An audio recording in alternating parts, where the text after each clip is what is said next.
What's up guys, it's H-Down here, and today I'm bringing you the full build guide for the Ethereal Nice Abyss Stacker that I have been working on for a few days.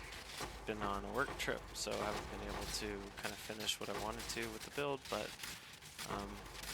ready to bring you guys the full guide, talk about the choices I made, why I went certain things, how you can build the character differently if you'd like.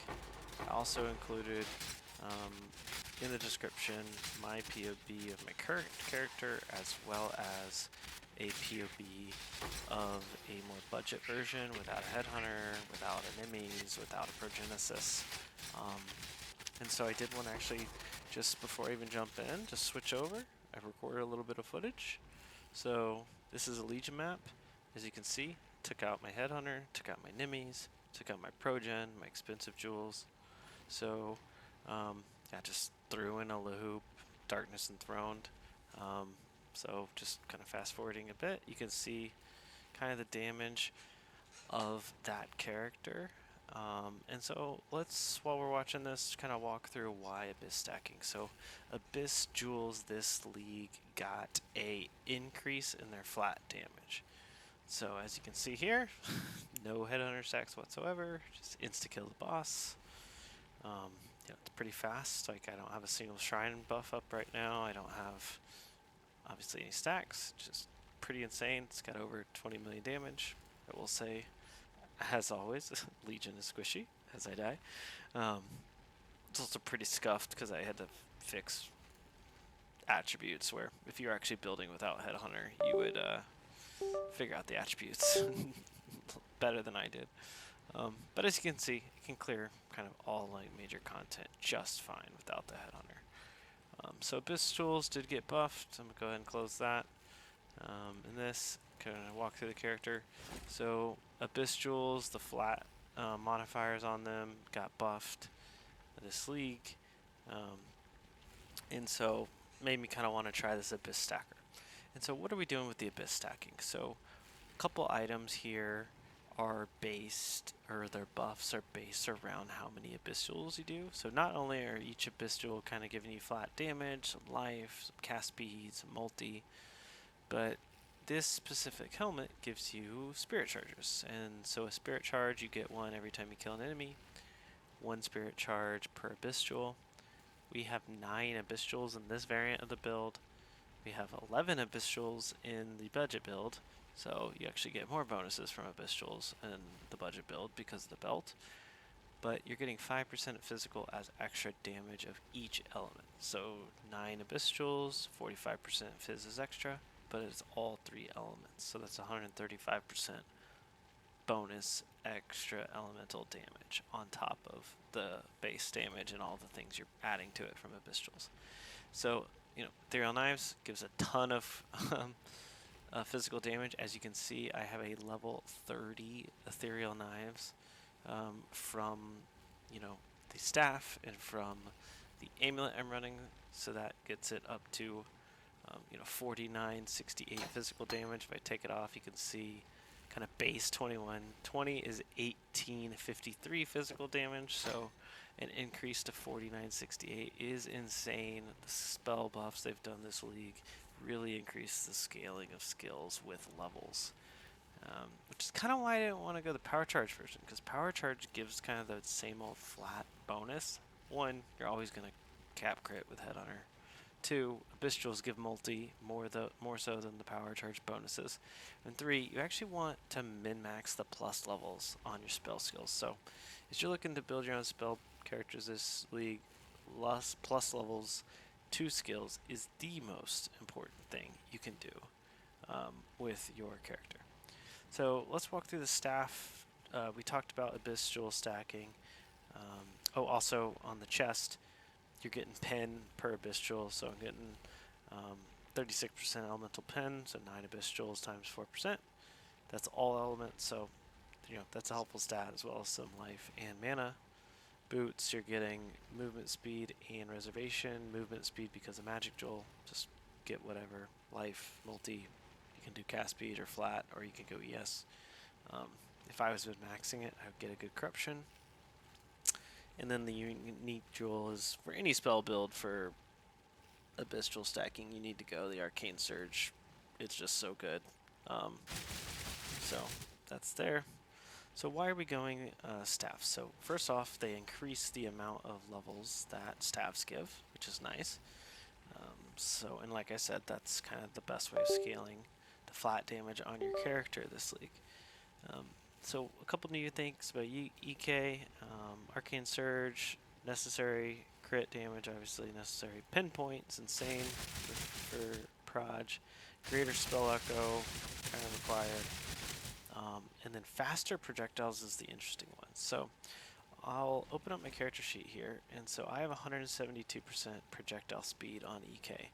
You actually, if EK doesn't hit anything with Nimmies, you need, it's kind of hard to tell, but you need probably 140 to 150% proj speed for the projectile to actually return. And so if it hits something, you don't need as much proj speed, but in open maps with Nimmies, you actually want the proj speed so the projectiles return. Everything else, taming, this is just an insane ring. Obviously get a corruption if you're min-maxing. Plus levels, like I said, are insane, so I went Replica Dragon Fang. And then I just have ES gloves with a socket, not min-max at all. Got Unnerved, great for spell builds. Got Pierce, also great. Pretty standard flask setup, right? I should get a Corrupted Blood Jewel, especially since we're stacking so many jewels, and get rid of the life flask, but I've been lazy. The build's insane, and like I said, I've been traveling, so well, that's my cleared map. So let's go back. Let's look at the Pob a little bit. I think it's easier to explain some of the stuff in Pob. So the tree is a nightmare. I've not min-maxed it, but it works. A couple notes on cluster jewels. So I have one cluster. Aerodynamics is really good because it gives you a pierce, so it kind of helps with the clear, and it gives proj speed, which again is kind of a useful stat. And so like this streamlined 20% and aerodynamics 10% gives you that 30% threshold, which is what's getting me over the hump of the breakpoint for proj speed. Going to random, Fizz Light of Meaning, kind of taking normal spell nodes. Won't really walk through that. It's kind of self-explanatory. You could probably optimize the pathing a lot better than I did. But I will talk about this over here because this is, it is not unique, but a couple things I did. So Foulborn, Red Nightmare for block chance. So I did go a block variant, right? My staff has spell block on it. I took some staff nodes here. Couple things on staff that's very interesting this league. So staff mastery. The way sockets work now, you actually don't need the socket colors for the gems. And so I have a red socket on my staff so I can get this bonus, but I don't have a red gem on my links, which before you would have to go and empower, you'd have to go in inspiration or something, but now I can actually get this bonus without even needing a red spore gem. So it's kind of nice, kind of an unnoticed change that I didn't really realize until I started putting the character together. And then same thing over here. So this is interesting the way I've built the block character. It's actually some really helpful recovery. It's kind of like a mini Aegis or a mini Shaper Shield with block a decent amount, right? So on this character I've got over 50% block of each. So every time you block, you recover 2% life or 2% energy shield. And then the staff nodes just give so much crit. I mean, the crit multi and the crit here is insane, like on both of these nodes. So it's really point efficient to go staves, and of course the plus levels just again really carries the character. Everything else kind of in the POB, again with every POB I make, disclaimer, I always put in my HH mod. You're gonna miss upgrades or buy wrong upgrades if you don't do this. Like if you're running any headhunter build, you should add crit strike to it. So just so you know, it's 100% crit, like 40 mil per hit. If I remove it, it goes down to 32 mil per hit. So not really much of a decrease, but I just always have that included so that when I go buy jewels, I'm not overemphasizing crit chance. Same thing with like the anoint. So when I do the anoint, like if I didn't put in the headhunter buff, it would give me a completely different anoint. Where now I'm going a cast speed and multi, right? Because I cap crit chance. Cast speed is extremely good. It's also just feels good. But it would, it would suggest stuff like high voltage, right? Which does nothing if you're crit capped, but it's really great if you're not. And so, just a tip that I always do is I always add flat crit for a headhunter build. The only thing I hate about this build is that I just can't figure out what the optimal ascendancy points are. The mandatory ones are Shaper and Flames, just because you don't do a ton of actual flat lightning. I mean, you kind of do, but you just want good shocks, right? Golems, again, I actually only run 3 golems. You're really socket starved, so it doesn't feel great to only run 3 golems. Like, I'm not even running a 4th golem. I'm literally just running this because it gives me increased buff effect and also adds to light of meaning. So running 3 golems, even though I can run 4. This is just damage, right? Because I can't really get damage anywhere else. I mean, I've played around with this as well. I've played around with like not going Shaper Winter because this gives no damage. All it is defense. So I've swapped between these Aegis and Shape of Winter. So I don't actually love the Ascendancy choice here at all. This build actually would probably work a lot better on Inquisitor. No, that's not Inquisitor, that's Templar. Inquisitor, so you could go regen. I mean, crit chance. I mean, this is good. You don't need this, so there's not really good ascendancy choices other than Assassin's kind of cracked, right? Like up here.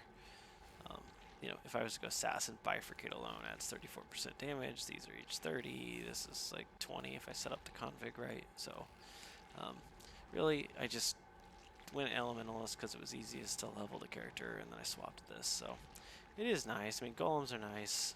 Heralds are nice. I wouldn't be able to fit in, the Heralds without it, but that's really the character. And then the last thing, skills, right? Running the 3 golems, cast speed, mana is really good for spell builds, life, defense, and of course flame golem for damage. Don't need ice golem because I'm crit capped, it does nothing. Frost blink for movement, and then I've got 3 heralds, and that's it. Purity of elements because I've been lazy and I haven't capped ailment avoid. You're out of sockets after that, so there's not much else you can do with so many sockets eaten up by Abystrals. So I'll go ahead and post both pobs below. As always, this is just still work in progress. I'm probably done upgrading this character, actually. I'm going to be saving for another character, which of course I will probably have a video about in a week or so. Feel free to keep min-maxing it, but again, it's in a place where you really don't need to. It's such an insane character with the Abystrals, so if you like it, appreciate it, like the video, leave a comment, I'll answer your questions, but really appreciate it, and just wanted you guys to have the POBs, so have a good one.